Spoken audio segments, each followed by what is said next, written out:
to my vlog. I'm here with Carolina Bunso. Andito kami sa Plaza Singapura. Mag-iikot-ikot kami. After ng lunch namin, mag-iikot-ikot kami. Kasi meron akong hinahanap na hindi ko makita. So, pupunta kami ng cold storage. I-check ko kung ano ang pwede kong mabilhin for dinner. And at the same time, maghahanap ng wala. Dito tayo, Bunso. Kapila. So, si Bunso naliligaw. Kasi hindi naman talaga siya, guys, taga dito sa ano. Taga Thompson to. So, wala siyang ganong alam dito sa city. So, kaming mga taga city. Probinsyana girl si Carolina. So, ayan. Ikot ko lang kayo sa Plaza Singapura. Guys, ang lalaki ng tinapay, oh. Yung pandikasan nila, $5 lang. Tapos ito, $7.15. Ayan ang mga grain sourdough bread. Paborito to ng alaga ko. Namiss ko tuloy yung alaga ko. Tapos ito, sourdough din siya, $5. Ang lalaki, oh. Ang sourdough, good for 3 days lang yan. Otherwise, titigas na yan siya. So, andito kami sa cold storage. Dito kami sa cold storage. Yan. Mamimili kami ni Carolina. Hindi ka na, Bunso. Titingnan namin yung mga presyo ng ano. Uy, grabe yung mangga, guys. Oh, isang mangga, $4, $5 na. Tapos yung rock melon ng Australia, my God, it's $10. Isang piraso, $10 na. Oh, no. Sobrang mahal.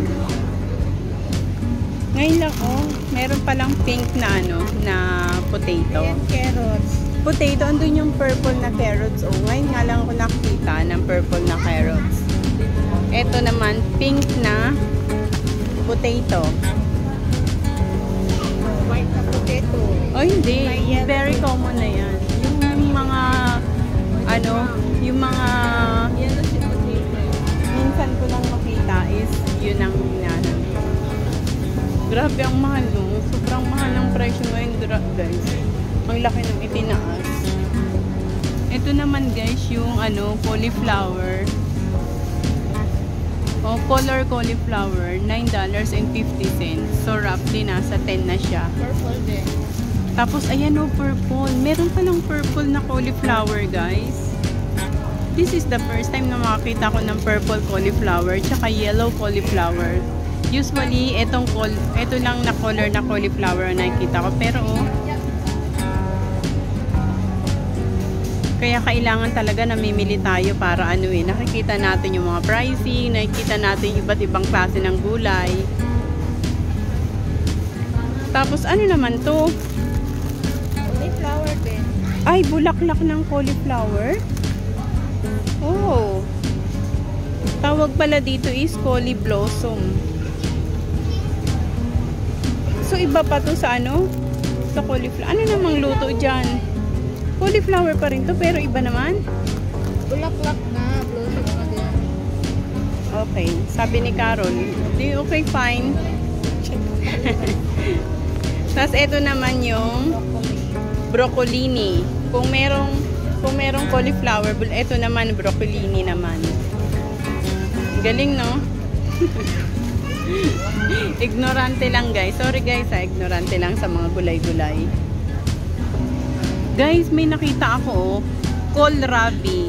Guys, comment down below nga kung anong klaseng gulay to. Kasi nasa vegetable section siya eh. Kohlrabi. First time ko to. Ano tawag? Para siyang singkamas. Hindi, radish to. Red radish. Ano nga yung radish sa... red radish. Hindi siya mustasa. Red radish. Kalimutan ko yung Tagalog ng radish eh. Tapos guys, ito naman yung mga baby carrots. May purple, may orange, may yellow, may ano, yung ewan ko kung anong bobo ako sa colors. Tapos ito, purple carrots. Tapos itong malaki, sobrang laki naman itong carrots na to, guys. New Zealand, grabe sa New Zealand. Oh, nakakita ko yung sa Taiwan na carrots. Sobrang laki talaga. Grabe. Pa-flex naman sa mga nagugutom dyan. Dito, meron ding mga ano, ready-made, yung ano, ready to eat na Hindi na kayo. sausage rolls. Tapos, wow, pork belly. Ang sarap naman ng pork belly na yun, nakakagutom. Wow, black pepper chicken. Ito, ready-made na oh. Ay, ito na lang bunsong bibilhin ko para dinner. Ay, wag na. Tapos, ito, pasta. Italian pasta. Mga fresh yan. Fresh pasta. Pasta bow tie, pasta linguine, tin pasta spaghetti, pasta penne, macaroni. Yan ang kanilang ano, lahok. Tapos ayan pa, mga red, ano na to, cook na to. Guys, ang lalaking keso, oh. Yung extra mature cheddar nila, oh, sobrang laki. Ngayon lang ako nakakita ng ganito kalaking keso. Ano to? Itong mga keso na to, ginagamit to sa yung mga mahilig sa wine, mahilig sa ano. Bunso, tingnan mo yung ano nila, Villa Trufo nila. Ang laki. Oh my God. Sobrang laki. Huge keso. Truffle yan. Oo. Ayan, ito oh, mga ano, mature cheddar. Ito. Ano to? Ang laki. Ito pa, oh, grabe. Grana Padano, ang laki. Nakakatuwa, no? Ito ang truffle cheese. Grabe, ang laki-laki. 850 Per 100 grams, $8.50. Ang laki, no? Sobra. Mga Italian cheese doon, no? Butso. Ito pa, oh. Ito pang pinakamalaki, oh. Grabe, ang laki, no? Ano naman to? Sharp cheddar.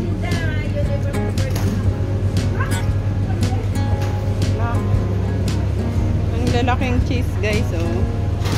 Sa mga mahilig mag-inuman yan.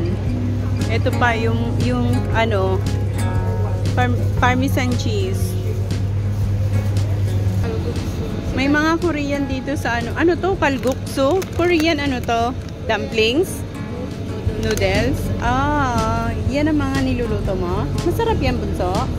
Uy, masarap daw to, oh, tupuki. Masarap tong tupuki, no? Maanghang ba yan? Hindi pa. Dati magdadala ako. Hindi mo naman ako pinadalhan. Magdala ka nga niyan, so. Etong katsuudo na ano ko na yan. Pero yung ano, tupuki, hindi pa. Sarap, matamis siya. Oo nga, alam ko. Etong gusto ko talaga. Bunso, kimchi naman magdala ka. Hindi ako makapagdala. Bakit? Sarado yung Uy, gusto ko yan. Bunso, kahit konti lang. Kunyari, sabi mo ka, bunso, ano nga yung bibilhin ko? Similak. Guys, bibili daw si Bunso Carol ng gatas. Kasi yan ang gatas niya. Pampataba. Kaya si Bunso ngayon sobrang taba na. Kasi dahil sa Similak. So, ayan guys, pagkatapos namin nagala ni Bunso, nag-treat naman siya ng ano, ng 4 fingers. Malaki, ang ampaw niya daw kasi ano, 1,000. 4 fingers daw. Sira ulo talaga si Bunso. 4 fingers na. Yung ayan nga, 4 fingers na ano, na pagkain. As in 4 din yung tinidor? 4 naman talaga yung tinidor, ah. So, why? So, ayan guys, kain tayo. Bago umuwi si Bunso, kakain muna kami.